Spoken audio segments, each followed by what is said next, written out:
السلام عليكم ورحمة الله وبركاته. أهلا بكم في المحاضرة 10 من محاضرات المصطلحات الطبية، واللي هنكمل فيها مراجعة على العظام اللي كنا خدناها بس شكل 3D. أولا هنبدأ بعظام الاسكال، وكانت أول عظمة عندنا في عظمة الاسكال هي الفرونتال. ادي الفرونتال بون، تعالى أعمل لك ايزوليت ليها. ادي شكل الفرونتال بون، طبعا ما فيهاش أي صوب. خلي بالك العظمة طول ما هي موجودة في الاسكال هيبقى تحتيتها أسا. عندنا بعد كده البرايتال، زي ما قلت لك البرايتال في منها جزء يمين وجزء شمال، دي الجزء الشمال فيها وادي الجزء اليمين. بعد كده البرايتال بول، لو عايزك برضه اعمل لك ايزوليت او افصلها لك، ادي شكلها ما فيهاش اي صعوبة. عندنا بعد كده الاوكسيبيتال بون على العظمة الخلفية، ادي شكل العظمة الخلفية الاوكسيبيتال بون. خلي بالك فيها فتحة كبيرة اهي، دي اللي بعدت منها الحبل الشوكي، دي كده بالنسبة للاوكسيبيتال بون. عندنا بعد كده التمبرال او عظمة الصدر. لو جيت كبرتها لك خلي بالك التمبرال اللي بيميزها ان فيها ايه زي ذراع كده او قرش، القرش او الذراع ديت بيميز التمبرال.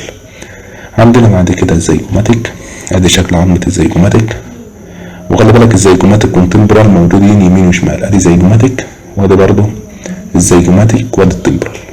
عندنا بعد كده ايه المجزلة او الفك العلوي. الفك العلوي او المجزلة موجود برضو يمين وشمال، ادي المجزلة يمين وشمال، عملت لك ايزوليت ليها، ودي شكل عظمة المجزلة ما فيهاش اي صعوبة. عندنا بعد كده ايه الماندبل، ادي شكل عظمة الماندبل او الفك السفلي، دي شكلها شكل عظمة الماندبل اهي ما فيهاش اي صعوبة برضه. عندنا بعد كده ايه النيزل، عظمة النيزل، ادي عظمة النيزل يمين وشمال برضه موجودة في الناحيتين، ادي شكل عظمة النيزل ما فيهاش اي صعوبة. عندنا بعد كده الهيوت بون، ادي شكل عظمة الهيوت بون موجودة اهي في السيرفايكال او النك للرقبة، ادي شكل عظمة الهيوت بون. يعني تعتبر تقول اللي هي زي المندول بس صغيرة، وطبعا موجودة في الرقبة فيبقى تحتيتها سهل او شكلها سهلة. تمام. عندنا بعد كده ايه، تعالى اشيل لك ثواني كده، تعالى اشيل لك التمبرال عشان نخش بقى في الاسكال من جوه.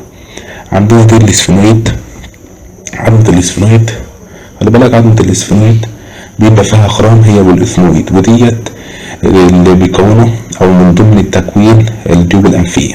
الجيوب الانفية دي في الطبيعة بيبقى فيها هواء، ولكن لما تلتهب بيبقى فيها حاجة غير الهواء، صديد او انفلاميشن، بتبدأ بقى تعمل التهاب، ودي اللي بيسموه التهاب الجيوب الانفية. تعالى بقى عندنا ايه تاني، ادي قلنا الاسفنويد، عندك الاثمويد، ادي عظمة الاثمويد، ادي عظمة الاثمويد بون، دي شكل عظمة الاسفنويد اهي كلها تراويف. والتراويف دي خلي بالك بتقلل وزن الاسكال او الجمجمة، لان الاسكال لو كلها عظم مصمت مفيهوش تراويف هيبقى وزنه تقيل على الرقبة.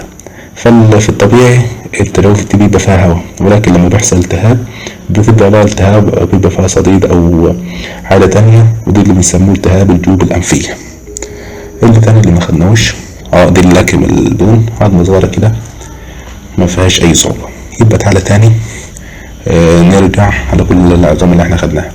دي الفرونتال، عظمة الفرونتال، البرايتال، اوكسيبيتال، تمبرال، زيجوماتيك، مجزلة، ماندبل، هيود بون. عندنا بعد كده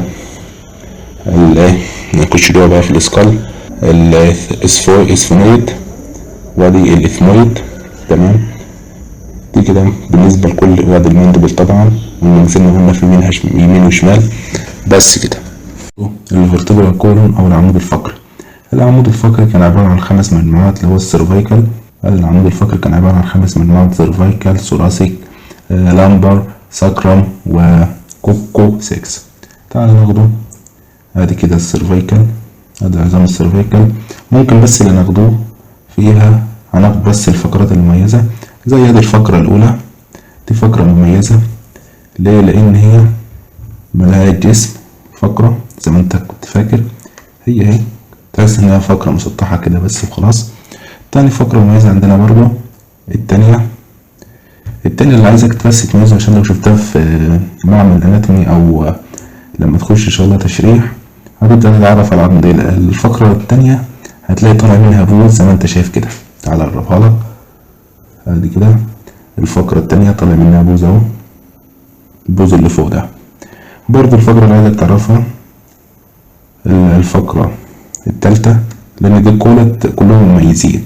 الفقرة التالتة هتبدأ تبص في النتوء الشوكي اللي ورا دي، هتلاقيه مقسوم 2. في الفقرة التالتة النتوء الشوكي اللي ورا دي حاجات مميزة لها اهي، هتلاقيها مقسومة جزئين او السباينال بروسيس اللي هو النتوء الشوكي. يبقى تعالى ناخده تاني كده. الفقرة الأولى مسطحة كده زي ما انت شايف، هذه الفقرة الأولى مسطحة اهي. برضو الفقرة التانية اللي بيميزها الفقرة التانية، هذه الفقرة التانية طالع منها بتاع لفوق بروسيس كده والنتوء لفوق، ده برضو اللي بيميزها. الفقرة التالتة تبدأ تبص فيها على النتوء الشوكي اللي ورا دي، هتلاقيه ايه متزوم 2 زي ما انت شايفها. برضو طبعا هتلاقي معظم الفقرات زي بعضها. برضو اللي عايزك تميزه الثوراسيك فيرتبرال او الفقرات الصدرية، هتلاقي النتوء الشوكي لو جبنا اي واحدة من الفقرات الصدرية هتلاقي النتوء الشوكي بتاعها مايل لتحت، ادي اهي مايل لتحت بطريقة جديدة. ادي النتوء الشوكي، النتوء الشوكي بتاعها مايل لتحت اوي. اما لو دي قارناها بقى في الفقرات اللمبر او الفقرات القطنية، لو جينا خدنا اي واحدة منهم دي رقم كام؟ رقم 3. دي كده الفقرات اللمبر، ادي اللمبر في التبنة النتوء الشوكي راجع لورا. شوف النتوء الشوكي في اللمبر راجع لورا. امال في الثوراسيك جبنا اي واحدة ثوراسيك، دي رقم 9 ثوراسيك. ادي الثوراسيك النتوء الشوكي اهي نازل لتحت، النتوء الشوكي نازل لتحت. يبقى دي الفقرات اللي كنت عايزك تعرفها، ان الأولى مسطحة، ادي رقم 1 واسمها أطلس. الأولى مسطحة، ادي الأولى مسطحة. التانية اللي بيميزها ان هي ليها البروسيس كده او حاجة طالعة لفوق كده، تمام، دي رقم 2. التالتة السباينال البروسيس بتاعها والنتوء الشوكي في 2 مقسوم 2. برضو الثوراسيك اللي بنقيسها النتوء الشوكي نازل لتحت، ادي الثوراسيك. تعالى اجيب لك كله بقى مرة واحدة كده. ادي الثوراسيك، لو جبنا اي واحدة من الثوراسيك ادي رقم 7. ادي الثوراسيك النتوء الشوكي نازل لتحت بطريقة كبيرة. اللمبر لا، اللمبر راجع لورا. اللمبر اهو ده رقم 2 في اللمبر، هتلاقيه راجع لورا. ادي اللمبر هتلاقيه راجع لورا. برضه اللي كنت عايزك تعرف شكلها دي السكرم. فاكر السكرم او العجوزية اللي كان قلنا لها عجوزية لان هي شكل الانسان العجوز او المحنية، شكلها عجوزة او محنية. دي السكرم بون.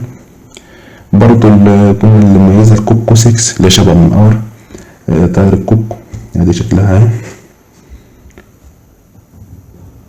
على اقربها لك، ادي شكل الكوكو، فقرة الكوكو 6 او عظمة الكوكو 6. دي كده بالنسبة لايه؟ لعظام العمود الفقري. بقى ناخد الثوراسيك كيد او القفص الصدري اللي قلنا عبارة عن 24 ريبس، 12 هنا و12 هنا، وعظمة الاسترنم.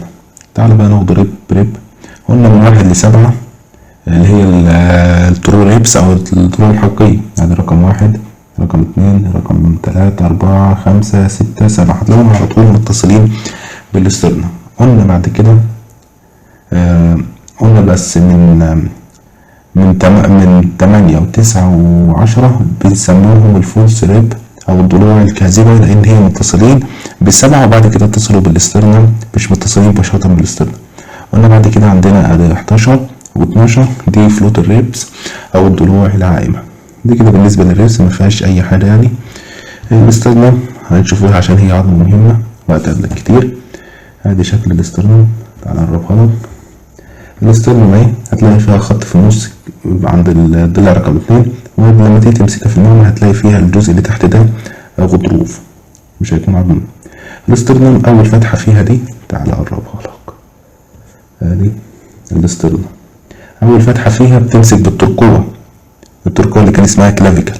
تاني فتحة بضلع رقم 2، الضلع رقم 1، تالت فتحة الضلع رقم 2، يبقى اول فتحة الترقوة، تاني فتحة ضلع رقم 1، تالت فتحة ضلع رقم 2. بعد كده تنزل هتلاقي كل ضلع ماسك في فتحة. انا عايز بس اللي تعرفوا ان اول فتحة مش ماسك فيها الضلع، اول فتحة ماسك فيها الترقوة او الكلافيكل. بس دي بالنسبة للثلاثي الكيج ما كانش فيها اي صعوبة يعني.